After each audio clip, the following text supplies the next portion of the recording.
One of the caveats that I do have some personal information that I did get personally involved in was some information that had to do with the Stargates and Looking Glass, and more specifically the 2012 problem with those projects.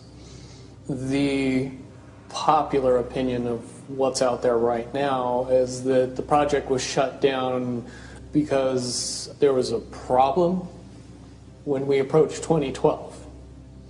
I've heard it described a number of ways, but to my knowledge, the problem is that the timelines converge on that point in time.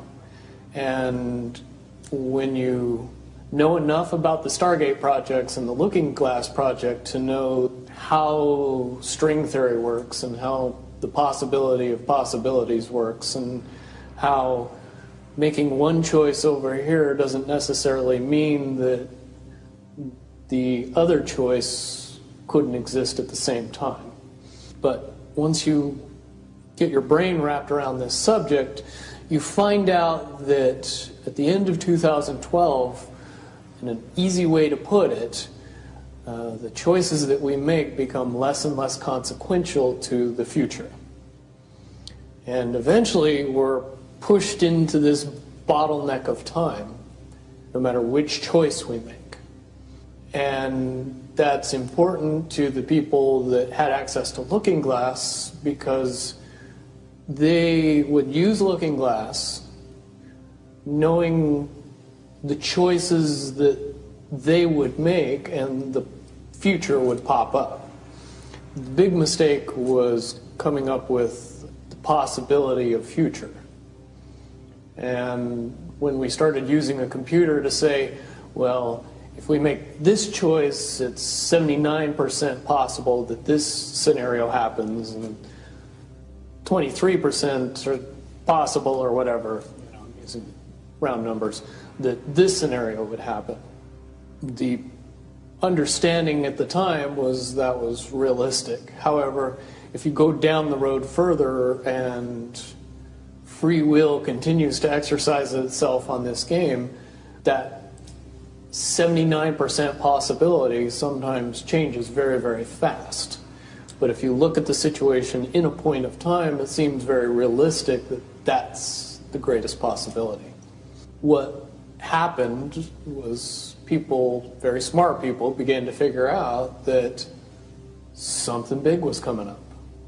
Something that made it so all the possibilities of all the future scenarios of any choice, any possibility that was fed in and observed through the Looking Glass inherently ended up in the same future.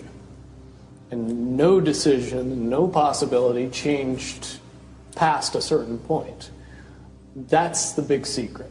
All possible timelines lead to the same basic set of history in the future. That is what sends everybody that has all of the information, that knows everything, into a blind panic.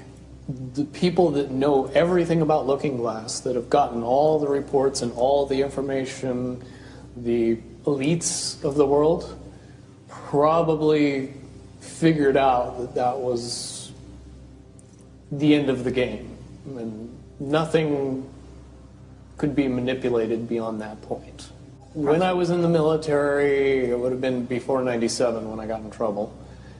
One of my particular areas that I was amazingly intuitive about is problem solving / mission planning, or more specifically, taking a bad mission and fixing it.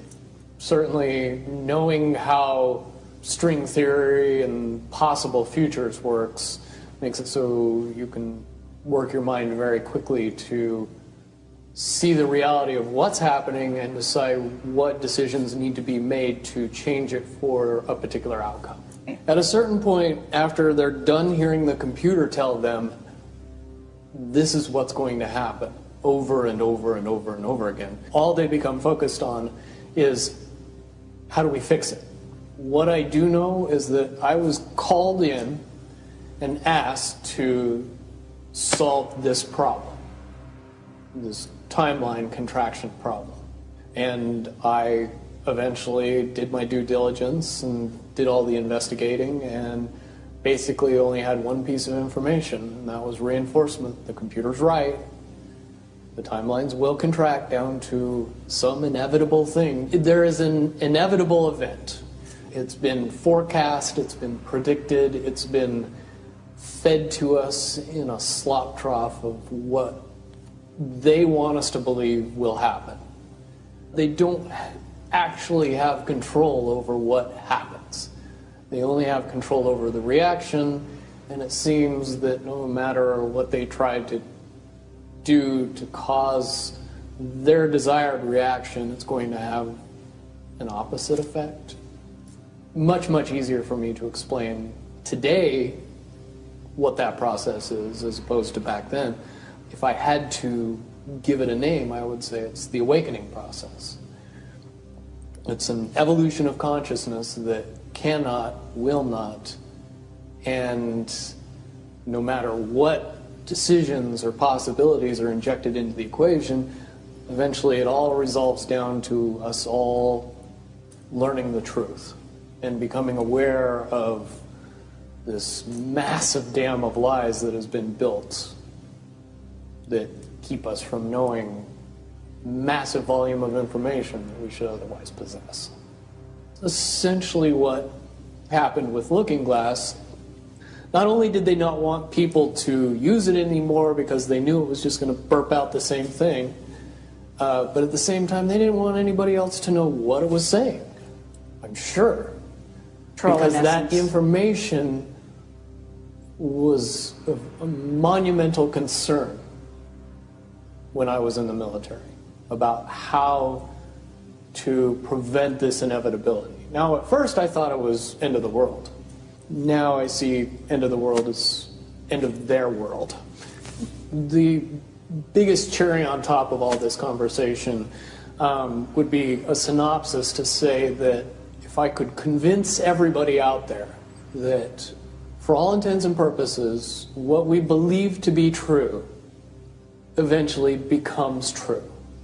If somebody convinces us that a major disaster is going to happen in the very near future, a major disaster happens in the very near future.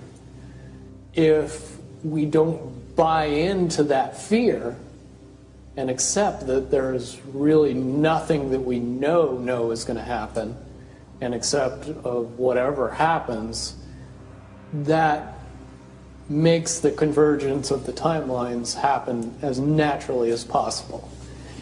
Any attempts to try to go away from this one inevitable conclusion, I again see as a new beginning, an end of this reality, the beginning of something that we can't even possibly understand based on the level of our beliefs currently. But when all that information comes flooding out, there's going to be no denying what's true and what's a lie or what's illusion. Basically what we're experiencing right now is two master chess players sitting at the board. And one of them looks down at the board and sees that he's in checkmate in 7 moves. And he looks across at his opponent and he knows that his opponent sees it too. So there's no getting out of it. So at this point, the loser can only prolong the game. Both players know the game is over. It's only a matter of time before he does this, and then you're forced to do this, and then he's forced to do this, and eventually checkmate. We, as a race, if we could understand that the game is over, that based on the rules of the game, the bad guys have already lost, the good guys have already won. Yes, there's moves left on the table, but those moves are being forced by the player that is going to win. The only way that checkmate can't happen is if the player that's winning makes a mistake. But from all of the information that I've gathered, all of the information that's been given, all of the information that's been vetted to me, it seems pretty obvious that the good guy player on the side of the chessboard knows exactly what has to be done to win the game. And so at this point, any mistake would be all but impossible. But again, you really have to understand the game to know that the guy that's losing is lost. And I'm sure most people sitting watching a chess match between two advanced chess players know the game's over long after the two players know it's over. Because they can't see the board and see that there's only 7 moves left.